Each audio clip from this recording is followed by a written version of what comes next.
All right, welcome, folks. Eric Alexander, Director of Vision Long Island, also with the Long Island Main Street Alliance. We're here for Stop 8 in our Long Island Smart Growth Awards tour. We've been to communities across Long Island. We started in the village of Hempstead. We're in the village of Westbury. We're over in the village of Lynbrook, downtown Huntington.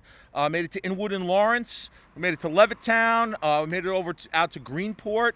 For an affordable housing project. And now we're here in the good village of Port Jefferson. This is really awesome. We've got Port Jeff officials, we got developers here, we got community members, and people who support great projects standing behind me. We're going to hear from them in a minute. So this is awesome. We're here today to talk about this particular project. We used to do these Smart Growth Awards at the Crest Hollow Country Club, 800-900 people. Obviously, with coronavirus, we can't do that in front of a big crowd. So we're taking the show on the road, kind of like a club tour. We're hitting the road. We're getting into seeing these projects. This one's under construction, as you can see behind us. They shut down the equipment, but they were actively working today on this hot day. We will be doing a virtual awards program September 3rd at noon. So again, tune in September 3rd at noon. The Eventbrite is on our website, Tuan. Okay, and our Facebook page. So Tuan Weber, our assistant director, is with us. Let's talk for a second. This category of award is mix of uses. So we have a whole lot of different award categories. This one's important because we're talking about a mix of commercial and residential on a main street. And that's exactly what this is. And in 2003, we honored this project, the very first mixed-use project next door, where there's a CVS with apartments over. And people said that couldn't happen. And, I'm looking behind me, and where's Rob? And so Rob Gito here with the Gito Group, his family and their company invested in a mixed-use project on a main street long before it was popular, allowable. Even people scratched their head and say, how'd you do that? But they got it done. So now they've got a whole other project next door, which is just awesome. Now, Port Jeff, no stranger to great projects. Not just that CVS project years ago, but there's also the Hills that the Gito Group has done. There's a whole master plan that the mayor, who's here, Margot Garant from the village of Port Jeff, has done. And there's tons of other projects on the way. And we all know Village of Port Jeff is a destination for all the things it has. It's the ice rink, a community center in the winter, in the summer, and certainly the ferries and new parks and new development down by the water. So, and then, so there's the lower port and the upper port, all kinds of work that's happening here. So we're really excited to be here in Port Jeff. Before we hear from the folks we need to hear from behind me, I do need to thank our sponsors. We can't function as an organization without sponsors. So First Equity Title, National Grid, Bartone and Terwilliger, Third Street Associates, Engel Berman, Heartland, Mill Creek, GPI, Cameron Engineering, VHB, H2M Group, PSEG, RXR, People's Bank, AT&T, Trinity Solar, and I think Mike Passantino, one of my board members from Trinity Solar, is here, and also with Pink Tie. I want to acknowledge him. I'm going to turn this over. Years ago, we first want to talk about the people who supported this project, then we're going to hear from the mayor and the developer. But years ago, IDAs wouldn't support downtown projects. But the Brookhaven IDA has stepped up and definitely supported this one. And Jimmy Tulo's here, and maybe you can say a couple words as to the significance of this project here and why they supported it. Jimmy. Good afternoon, everyone. Thank you, Eric, very much. Normally I wear glasses and I have notes, but unfortunately I'm sure we've all learned if you wear glasses and wear a mask, they fog up and you can't read anything anyway.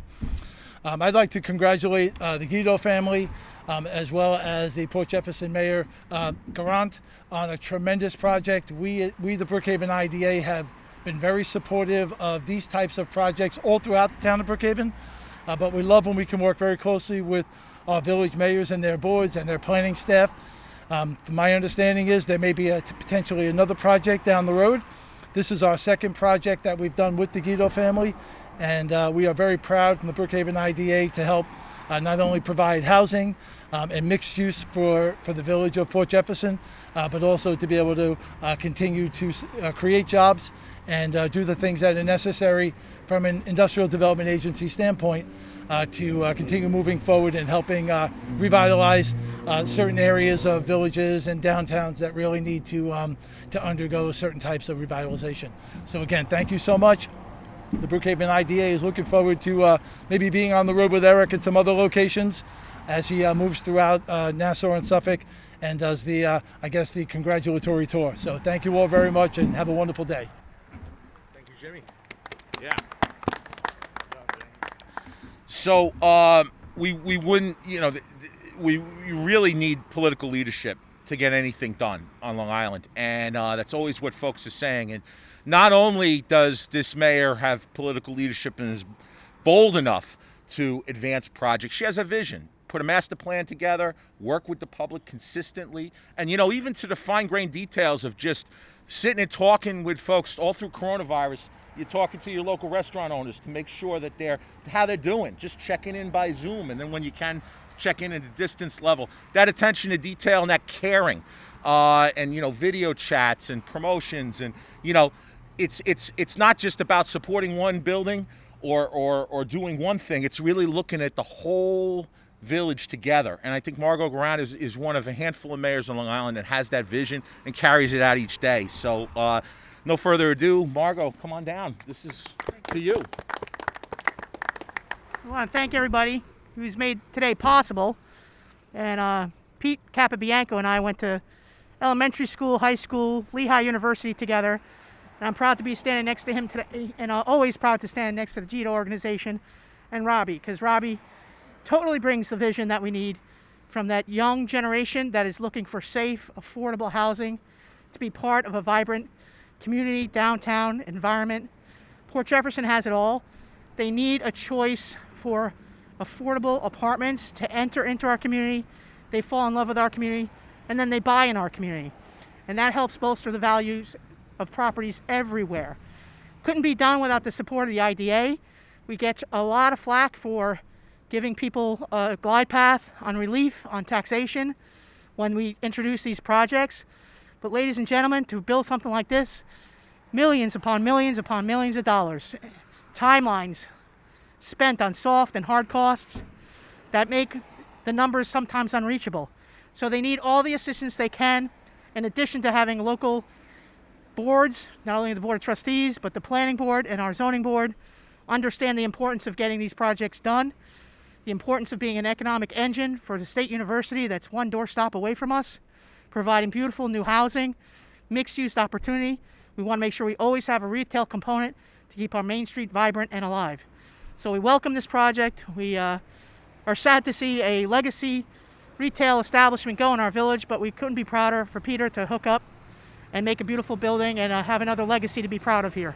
So congratulations to everybody involved, and looking forward to seeing Eric and Jim on several other projects forthcoming. Thanks a lot. Thanks, Margot. So what did she approve, right? So it's 44 units, 2,700 square feet of commercial. You got retail. You've got, I hear there's a roof deck on this, which is pretty awesome. There's a restaurant in here with takeout. It's a companion piece to what is a fantastic destination, Main Street. It just brings some sense of folks living and being able to access. You got Theater 3 right there. My favorite, the Flame Cigar Bar. There's great opportunities here as a destination, but also as living. But let's really hear the details, and let's hear from the folks that get it done. Rob, come on down. Rob G. Congratulations. Thank you, Eric, and Vision Long Island for the award. We're honored to receive this award. First, I have to say my father's sorry he couldn't be here, but I think it was 3 or 4 years ago. I was over in my office with my father. I was saying, you think Peter would ever be interested in redeveloping his site? He didn't think he would be. I said, well, I'm going to walk over and see what he has to say. So I walked in, said hi to Peter, and asked him the question, and he said, sure, let's see if it makes sense. We set up another meeting, and here we are today. Obviously, it's bittersweet, like Margot said, to see Cappy's carpet leave. But I think it's a nice new chapter for Peter in his life, and we're excited to be part of it with him and thank him for allowing us to partner with him on this project. I have to thank the Village of Port Jefferson being our partner again on getting this type of project completed. as well as the Brookhaven IDA, Jim Tulo, Lisa Mulligan, been fantastic. We obviously couldn't do this project without them, and as well as BNB Bank, who is our lending partner on this project, which they've done previously with us, always important. The project we're really excited about. Once again, our office is next door. We have the CVS building with apartments adjacent, so it's sandwiched right in between. We're going to extend the main street of Port Jefferson further south. It's going to be a special project. We're excited about it. We think the fine details are going to be better than anything seen in the area and anything we've done recently. So it's something that, like we said, excited about. It'll be here soon, hopefully about a year from now. What you see in the rendering will be behind me. So thank you again, and I appreciate you coming out. All right, so let's get you this award. Before we get you this award, Tawan, is there anything more we have to say about the coming up about the Smart Growth Awards? Again, September 3rd. September 3rd will be our virtual program for the Smart Growth Awards. I'm available for any questions or contacts. Sponsorships are still available. You can buy your tickets online and through the sponsorship. So we just want to congratulate the Gito Group and the Village. As the mayor said, it helps residents who start out as tenants become homeowners in the area. And it really does build the business. Congratulations to Gito for their commitment to this community. Time and time again, they're coming back, they're building more, and they're really being a great partner working with the town and the village. So congratulations, guys. Thank you all for what you do. All right, so come on up, and just reminding everybody out there, shop local, shop in your downtowns. Your independent small businesses need you now. So let's do that. Let's support these guys. Come on up. All together. All together. It's together. Take the picture. Let's get everybody around this. Come on, guys. We'll get pictures. There we go. Peter, get in there. Yeah, there we go. Get a piece of that action. Get in here. Get our board members up here. Got it? This is great, guys. Thank you. We beat the rain. I am smiling. In there.